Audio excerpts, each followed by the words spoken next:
Happy birthday, UKIP.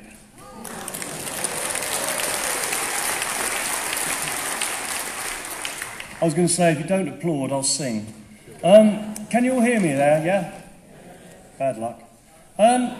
First of all, before I even say this wonderful speech I've written, can I say thank you to Alan and Margot for doing what UKIP does, and that's speaking the unspeakable.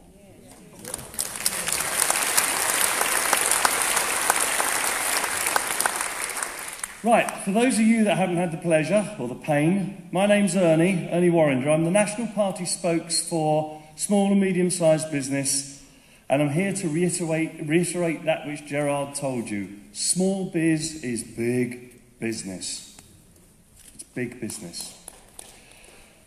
Basically, I'm the guy that gets all the good gigs. In 2010, I stood as a paper candidate in Bath, and for those of you that aren't familiar with Bath, it's kind of Brighton-on-the-Avon. Yeah? Left-wing, liberal, pinko, green heaven. And they said to me, oh, you're doing a hustings in Bath University in front of 4,000 students. I said, thank you so much. I learnt some new words as I arrived. Much of which I won't repeat.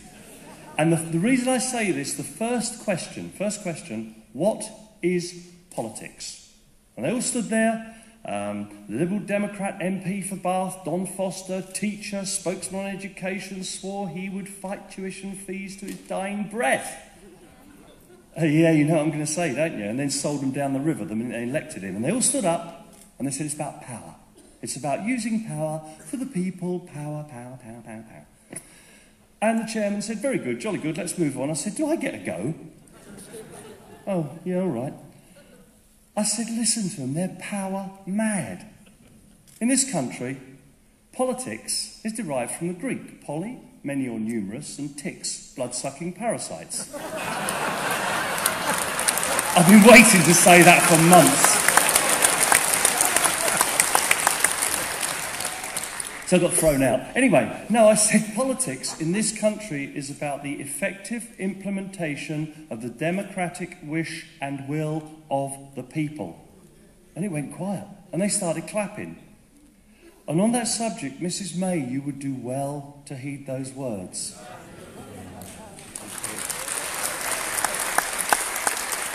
I've also got Mrs. May something Margaret Thatcher had. I've got her a handbag with a brick in it. Could she start swinging it, please? Actually, I wouldn't like to see Mrs. May swinging a handbag, I apologise. I then stood in Weston-super-Mare in 2015. What a team. And team is a word and a theme I shall return to. That lot kicked me, bullied me, beat me every day they were out, and we got nearly 9,500 votes.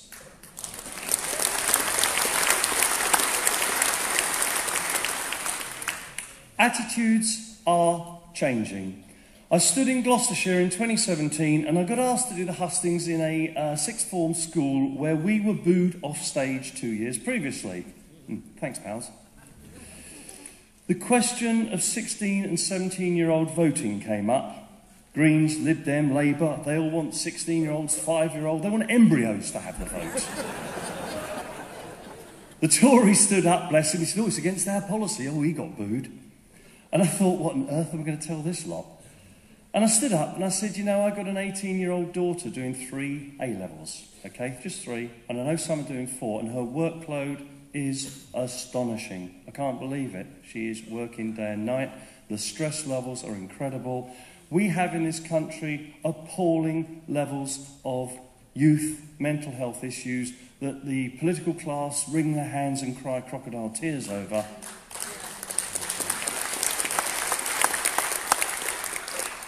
And this lot would lump the single biggest decision of your life on you, and I actually think it's that 4-letter F word. No, it isn't fair. I got invited back. I was the only candidate who got invited back, funnily enough. And I recently, courtesy of UKIP Cornwall, spoke at a Lib Dem conference. So, I told you I get the good jobs. And it was titled Cornwall after Brexit by a Lib Dem MP who lost his seat, wants it back, okay? The title then changed to The Impact of Brexit on Cornwall, and I arrived, still smiling, get down to Cornwall, and he said, oh, did you get my email? What email? Oh, you need to do your opening address, including a positive and a negative about Brexit. Jolly good, take care, bye. Thanks, mate. So I stood up, and I looked around me, and I said, just before we start, who in the room voted to leave? And about 10 out of 150 people put their hand up. And I said, who chose this lot then, the BBC?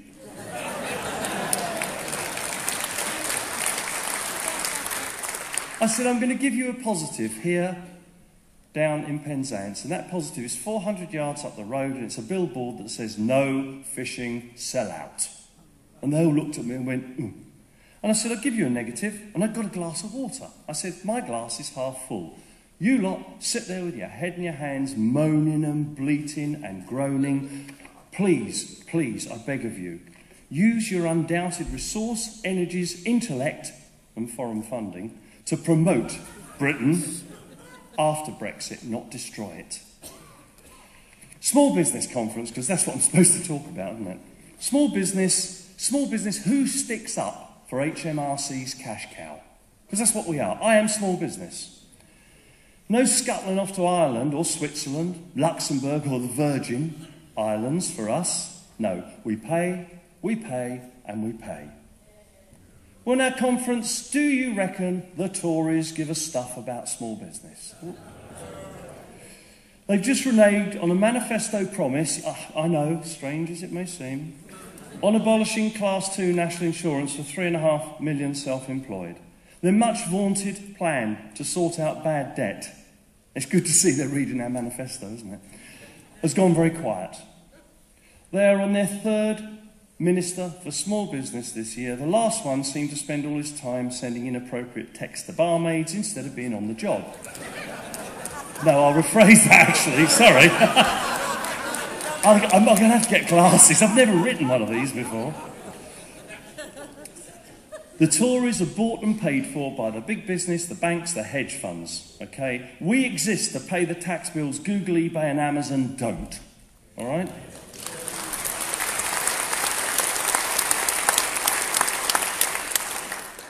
Then we move on to Labour. Do you reckon they care? Yeah. Well, in the keynote speech at the TUC conference, John McDonnell announced we're going back to the 70s, okay? And they accuse us of living in the past. The TUC fund the Labour Party, and he who pays the piper. We actually saw Lady Nugee, Ms Emily Thornberry. We know what she thinks of White Van Man, who is the backbone of Britain's workers. The Lib Dems, remember Lib Dems? The illiberal undemocrats trying to reverse the democratic mandate of our referendum in 2016 with this so-called people's vote. It's quite funny, actually. You remember they incessantly squawked, oh, it's advisory, it's non-binding. So why do you want another one? Out of interest. Clegg proclaiming it as a once-in-a-lifetime opportunity. Wonderful video on YouTube with him saying at the Oxford Union to Nigel Farage, I don't want Nigel, who I respect, running around like that Japanese soldier, not knowing the war's finished, trying his best, a little voice in the wilderness while we just get on with our life. Oh, look it up, it is 10 minutes of humour. They don't even have a specific spokes for half the working population. Some say it's probably because they've never had a job anyway. 16.5 million people, okay? Tony once said, if you mix red and you mix blue, you don't get yellow, you get purple, all right? We are the only political voice, a single one, for small business. Gerard touched on this in his speech. Nearly 6 million small businesses, 16.5 million people and their families, over half the working population of the UK, and that includes all the governmenty stuff, your council, local council, district council, county council, unitary authority council, council of councillors, counselling councillors, the NHS, the British Army. Actually, no, we don't have an army. I hate to correct Mike Hookham because he terrifies me, but it's fallen below a standing strength of 100,000, which technically classes it as a corps or a corpse, and that's from the yeah.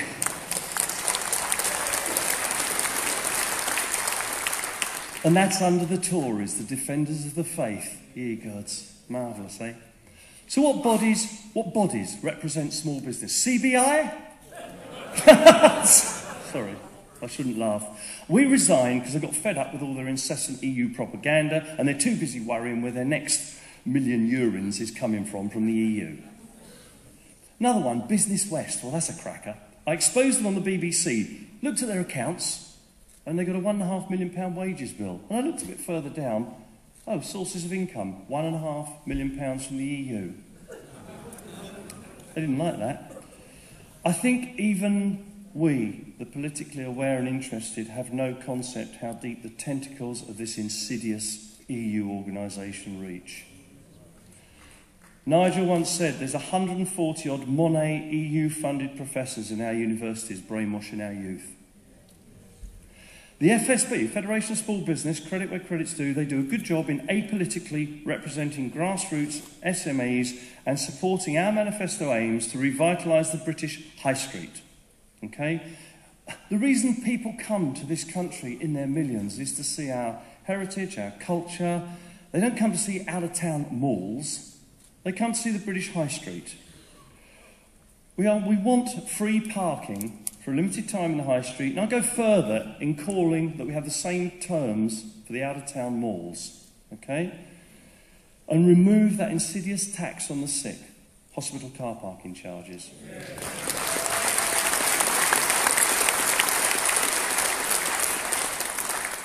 I will tell you this, as long as you don't repeat it. I once had a little smart car, you know, little egg things? You can get out the side of the barriers. Don't tell anyone, though. Our call to stop the abuse of late payment. There's 25 to 28 billion pounds locked up in late payment accounts. There's only one party that wholeheartedly supports SMEs, and that is us, UKIP. All right? We are the voice for 16.5 million people. The exciting bit now, statistics. You're going to love this. The turnover of British SMEs is more than the GDP of every European country, barring us, obviously, Germany and France on a good exchange rate day with the euro in. It's nearly £2 trillion. Yeah, it's astonishing. And as I said, half the working population work in this sector. Anyone in the room got blessed with teenage children or grandchildren? I love this bit. My household averages about 5 parcels a day, facilitated by eBay and Amazon from China. Lucky me. And they're never opened. There's no VAT on them. Okay? None of which attract attention from HMRC. And when I asked them about this, eventually, they wouldn't speak to me at first, eventually they said, we don't bother with anything under 15 quid. Well, I was quite astonished, really, because how do they know it's 15 quid? And 15 quid where? Because what's 15 quid in China is probably 100 quid here. This puts our SMEs at an immediate 20% disadvantage. You look at eBay, you see product A, British company, £1.20, product B, £1. What one are you going to buy? It's the same product. Again, it is not fair. It costs the British taxpayer millions. It's 15 quid a week in our household alone. I mentioned the word team before. Under Gerard's leadership, UKIP have arrived. We've matured, we've grown up. We're back, and we're back in the black, as you heard from Sebastian. We are a mature, cohesive political force, and we are now the de facto party of checks and balances. Okay, this is a phrase I picked up when I got called upon to defend Donald Trump on the BBC. Another jolly little job. That is a position that's been abdicated by the inaptly named Liberal Democrats, who are neither liberal or democratic. I say to people, read our manifesto, not The Guardian.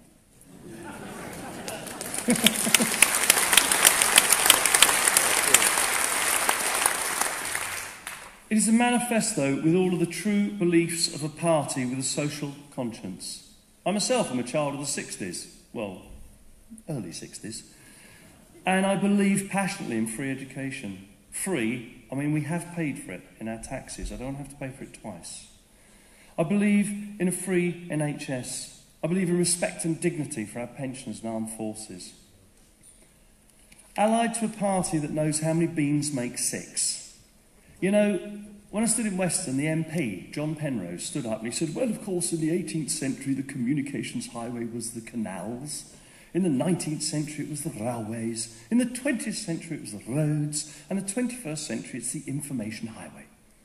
So why are the Tories going to spend £100 billion on a Victorian railway? So people...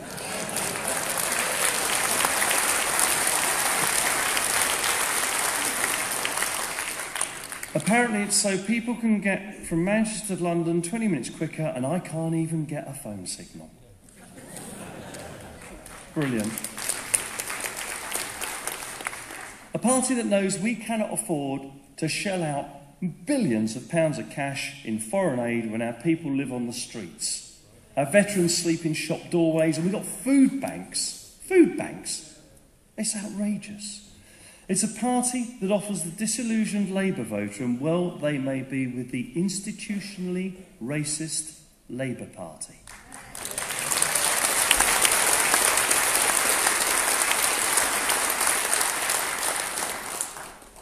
I quote Chuka Amuna. It's funny, you know, I've had 10 years of Labour. Yeah, it's always Labour. Squawking, racist, racist, racist. Every time, every 5 minutes, I'm going to put some petrol in the car. Racist. I think I'll buy a cake. Racist. All the time, I used to think, Shakespeare, methinks they doth protest too much. In the words of Rabbi Sachs, who basically came out about this low anti-Semitic thing in the Labour Party, and he said, we see an unpleasant return to pre-war European politics, and that is chilling. That is chilling. We offer a home to the Conservative, fed up with the hijack of their party, and if ever you doubt, under this barrage of international funded Romaniac Project Fear, if ever you doubt that you made the wrong decision when you supported the fight against Ted Heath, the fight against the referendum, staying in the EU, and the continuing fight, no, you did not. You did not make the wrong decision. What we've got here, and I heard Herr Juncker's State of the Union speech. Well, we agree on that, it's a state. And I quote, the EU must play a larger role on the world stage economically and militarily. Our boys, 3-para, with that ruddy flag on their shoulder. No, absolutely no, no, no. Hello, mate. It's lovely to see you. Oh, I've got a red light. Conference. Apparently I'm off now. You shaped history. Don't ever forget that. This will be our legacy, a free, great Britain. Thanks, conference.